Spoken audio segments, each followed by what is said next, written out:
अरे कोकिला, तेरे तो दिन न्यारे हो गए। आज ऐसी खुशखबरी लेकर आई हूँ कि तू भी सुनकर निहाल हो जाएगी। कोकिला की जेठानी सुशीला बोली। कोकिला की बेटी रीना भी आज इतवार होने की वजह से घर में ही थी। वो भी अपनी ताई जी की ये बात सुनकर अपने कमरे से बाहर आ गई। कोकिला, रीना के लिए मेरे भाई के बेटे राहुल का रिश्ता आया है।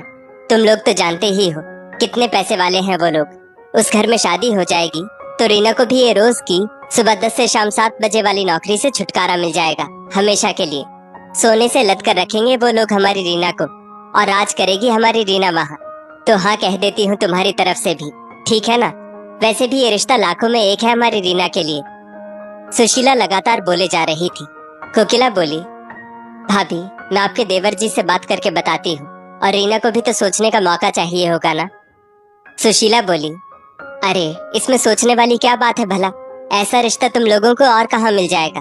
ये तो तुम मेरी देवरानी हो, इसलिए मेरे भाई ने रीना के लिए सोचा, और मैंने रीना की बहुत तारीफ कर रखी है उन लोगों के सामने, इसलिए मेरे भाई विशंभर ने इस घर रिश्ता भिजवाया। वरना मेरे राहुल को लड़कियों की कमी थोड़ी है। तुम तो जानती हो कोकिला, मैं कितने अमीर खानदान से हूँ, फिर भी कभी घमंड नहीं किया मैंने। और अब चाहती हूँ कि मेरी ये बेटी मेरे उस बेटे से शादी कर ले। आखिर मेरी जबान का सवाल है। कोकिला बोली, भाभी मैं कल तक जवाब देती हूँ आपको। सुशीला के जाने के बाद कोकिला ने रीना से बात की और बोली, रीना अगर ये रिश्ता हो गया तो तुम्हारी ताई जी को बहुत खुशी होगी। रीना बोली, मम्मी ये मेरी जिंदगी है, ताई जी की खुशी के लिए मैं एक झटके में हाँ तो नहीं कर सकती ना। और रीना को वो दिन याद आ गए जब उसकी ताई जी की बेटी नीरू की शादी थी, जहाँ राहुल भी आया हुआ था।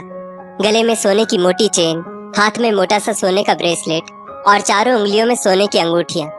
जब भी सभी लोग किसी रीति रिवाज के लिए जमा होते, राहुल सभी के सामने अपने पैसों की शेखी मारता या बड़ी बड़ी बातें करता। वो किसी को अपने आगे कुछ नहीं समझता था। उन 2-3 दिनों में रीना समझ चुकी थी, न जाने राहुल की पत्नी का क्या होगा, क्योंकि उसे एक ऐसा पति मिलेगा जो खुद अपने बलबूते पर कुछ भी नहीं, मगर पिता के पैसों पर सब जगह रोब झाड़ता फिरता है। रीना को तो एक ऐसे पति की चाह थी जो उसके और उसके परिवार के प्रति समर्पण की भावना रखे, जो उसे उसकी मर्जी से जिंदगी जीने दे, जहाँ उसे कभी अपने आत्मसम्मान से समझौता ना करना पड़े, जहाँ वो और उसका पति मिलकर घर चलाएं, जहाँ अहम की भावना ना हो। इनमें से एक भी क्वालिटी उसे राहुल में दिखाई नहीं दी थी। रीना अपनी माँ को सारी बात बताते हुए बोली, मम्मी मैं सोने से नहीं लगना चाहती, मैं तो बस आत्मनिर्भर होकर अपनी नौकरी कायम रखना चाहती हूँ। ये पैसे वाले लोग क्या मुझे और मेरे माता पिता को वो सम्मान दे पाएंगे जो मैं चाहती हूँ? और क्या मैं अपनी स्वेच्छा से वहाँ रह पाऊंगी? जो लोग पहले ही कह रहे हैं कि मुझे शादी के बाद नौकरी करने की कोई जरूरत नहीं, वे लोग क्या मेरी इच्छाएं पूरी कर पाएंगे मम्मी? और आप तो जानती हो कि मैंने इतनी पढ़ाई घर में रहने के लिए नहीं की है, इतनी डिग्रियां इसलिए नहीं हासिल की कि बस कल को पैसे वाले घर की दुल्हन बन जाऊं और उनकी इच्छा अनुसार रहूं। दूसरे दिन फिर से सुशीला कोकिला के घर आई। तब तक रीना भी ऑफिस से घर आ गई थी। सुशीला ने फिर शादी के प्रस्ताव पर जवाब मांगा तो कोकिला बोली, भाभी रीना अभी शादी नहीं करना चाहती, अभी से नौकरी करने का मन है। बस इतना सुनते ही सुशीला भड़कते हुए बोली, अरे ये तो मूर्ख है कोकिला, मगर तुम तो समझदार हो। जरा सोचो, इतना अच्छा रिश्ता हमारी रीना को कहाँ मिलेगा? और रीना तुम अभी बच्ची हो, मैंने तुम्हें हमेशा अपनी बेटी की तरह माना है, इसलिए इतनी जिद कर रही हो। वरना तुम्हारे जैसी 36 मिल जाएंगी राहुल को। ऐसा लड़का पाने के लिए लड़कियों और उनके घर वालों को कितने पापड़ बेलने पड़ते हैं, शायद तुम लोग नहीं जानते ये बात। रीना ने जैसे ही कुछ बोलना चाहा, कोकिला जी ने उसे आंखों के इशारे से चुप रहने का इशारा किया। सुशीला बोली, तुम दोनों माँ बेटी के ये इशारे खूब समझती हूँ मैं, अभी भी सोच लो, 2-3 दिन में जवाब दे देना, वरना राहुल के लिए रिश्तों की कमी नहीं है। कोकिला खुद भी रीना की बातों से सहमत थी। वो जानती थी रीना बिल्कुल सही कह रही है। कोकिला जब शादी करके इस घर में आई थी, वो भी पढ़ी लिखी युवती थी। घर में सास ससुर का पहले ही स्वर्गवास हो गया था। घर में कोकिला की जेठानी सुशीला का ही शासन चलता था। कोकिला भी नौकरी करना चाहती थी, मगर सुशीला बड़े खानदान की बेटी थी, जिसने नौकरी को हमेशा तुच्छ नजर से देखा था। संयुक्त परिवार में उन्होंने कोकिला को नौकरी करने की इजाजत नहीं दी। तब मन मारकर रह गई थी कोकिला। बाद में परिवार तो अलग हो गए, मगर कोकिला के आत्मविश्वास में कमी आ गई थी, जिस वजह से वो बाद में नौकरी नहीं कर पाई। कोकिला नहीं चाहती थी जो उसके साथ हुआ वही उसकी बेटी के साथ भी हो। उसने अपनी बेटी को खूब पढ़ाया लिखाया था ताकि उसकी बेटी आत्मनिर्भर बन सके। थोड़े समय बाद ही सुशीला के कानों तक बात पहुंची कि रीना की सगाई किसी स्कूल में पढ़ाने वाले अध्यापक से तय कर दी गई है। सुशीला अपने पति सोमिल से बोली, पता नहीं लोगों ने उस अध्यापक में क्या देखा होगा। खुद तो मिडिल क्लास थे ही और अब बेटी को भी मिडिल क्लास परिवार की बहू बना दिया इन लोगों ने। मेरे राहुल से शादी होती तो राज करती रीना, मगर जाने दो, उसकी किस्मत में राज करना लिखा ही नहीं है।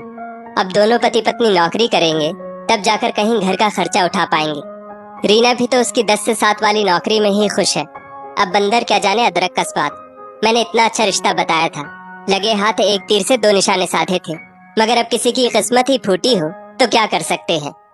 नाराज होते हुए बोली सुशीला।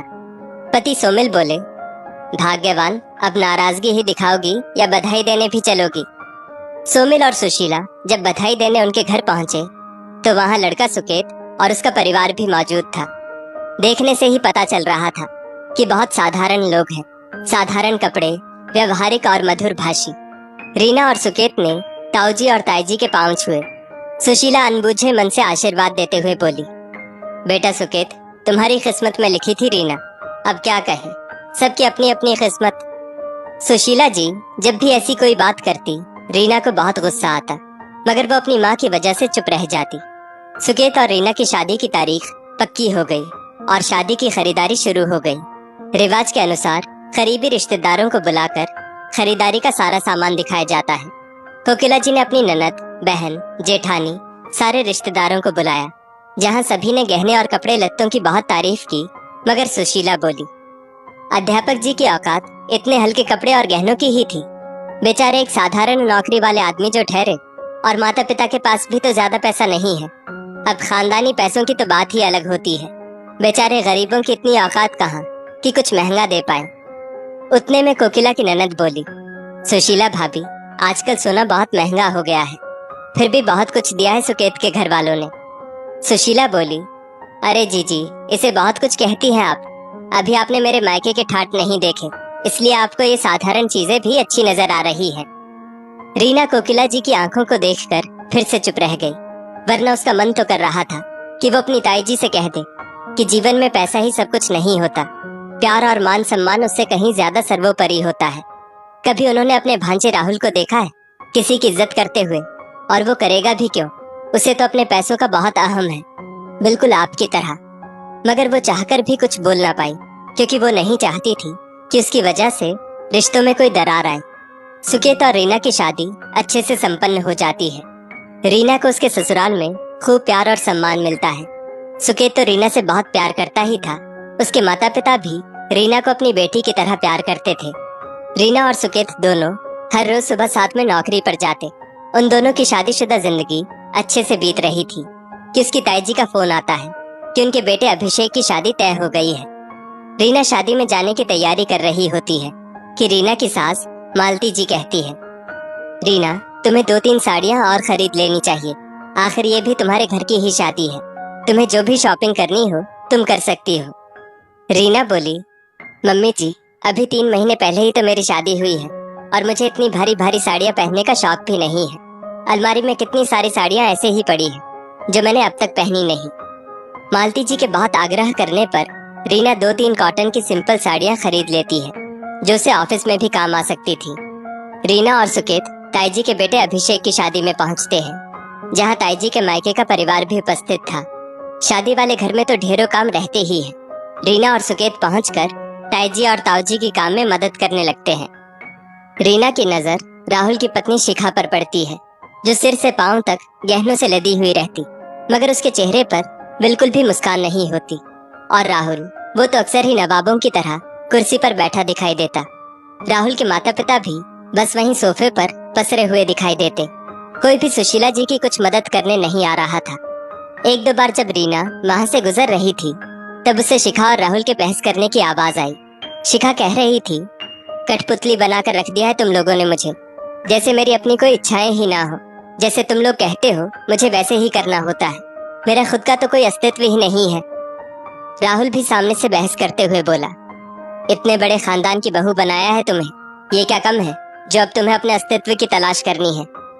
रीना ने बहुत ज्यादा देर वहां खड़े रहना मुनासिब नहीं समझा और आज वो अपने फैसले पर गर्व महसूस कर रही थी। बस शुक्र मना रही थी कि उसने उस वक्त सही फैसला लिया, वरना आज शिखा की जगह वो होती और वो अपने अस्तित्व को तलाश रही होती शिखा की तरह। वो दूसरे कमरे में आ गई जहाँ सुशीला जी पहले से मौजूद थी। सुशीला जी ने रीना से पूछा, तुम खुश तो हो ना इस शादी से रीना? रीना बोली, क्यों ताई जी, आपको सुकेत में कोई कमी नजर आई? ताई जी बोली, अरे नहीं नहीं, दामाद जी तो बहुत अच्छे हैं। जब से आए हैं तब से तुम्हारे ताऊ जी के साथ काम में लगे हुए हैं और उनका हंसमुख स्वभाव तो ऐसा है जो रोते हुए को हंसा दे। मगर बेटा, सिर्फ प्यार से तो जिंदगी नहीं चलती ना। तुम्हारी ये सिंपल सी साड़ी, सिंपल गहने बहुत कुछ कह रहे हैं। रीना बोली, ताई जी, मेरे गहने और कपड़ों पर मत जाइए, मुझे ऐसे ही रहना पसंद है। आपको मेरी मुस्कान देखकर समझ जाना चाहिए कि मैं बहुत खुश हूँ। आज रीना भी चुप रहने वाली नहीं थी। वो बोली, ताई जी, शिखा सिर से लेकर नीचे तक सोने के गहनों से लदी हुई है, मगर उसके चेहरे पर बिल्कुल भी मुस्कान नहीं है। मुझे लगता है आपको ये बात जरूर पता करनी चाहिए कि शिखा खुश क्यों नहीं है। मैं खुश हूँ क्योंकि जिस तरह मैं अपने पति की सब बातों में समर्पण की भावना रखती हूँ, मेरे पति भी मेरी हर बात पर सहमति जताते हैं। मैं अपनी स्वेच्छा से अपनी जिंदगी जी पा रही हूँ, बिना किसी दबाव के। मेरे ससुराल वाले हर बात में मेरी भी राय लेते हैं। रीना की बातों से ऐसा लगा जैसे रीना ने ताई जी को एक सबक दे दिया हो। जो बात सुशीला जी तो पहले से जानती थी, रीना की बातों में एकदम सच्चाई थी। शिखा चाहते हुए भी अपने मन मुताबिक जिंदगी नहीं जी सकती थी। उस पर घर वालों की बहुत बंदिशें थी। शादी के बाद शिखा की मुस्कान कहीं खो सी गई थी। वहीं दूसरी तरफ रीना पहले से भी ज्यादा खुश नजर आ रही थी। राहुल घर का बेटा होते हुए भी एक जगह कुर्सी पर बैठा हुआ था और दूसरी तरफ सुकेत घर का जवाई होते हुए भी हंसते हंसते अपने ताऊजी के सब काम में उनकी मदद कर रहा था। आज सुशीला जी भी ये बात समझ चुकी थी कि सिर्फ पैसा होना ही खुशी प्रदान नहीं कर सकता। असली खुशी तो वो है जहाँ पति पत्नी में एक दूसरे के प्रति समर्पण की भावना हो, जहाँ दोनों एक दूसरे को समझते हो, जहाँ एक बेटी बहू बनने के बाद भी अपनी मर्जी से अपनी जिंदगी जी सके। दोस्तों, अक्सर कई बार ऐसा होता है कि लोग अपनी बेटियों की शादी ऊंचे खानदान में करना चाहते हैं, मगर क्या ये ऊंचे खानदान वाले लोग आपकी बेटी को उसकी इच्छा से जिंदगी जीने देते हैं? क्या उसे घर में वो मान सम्मान मिल पाता है जो उसे मायके में मिलता था?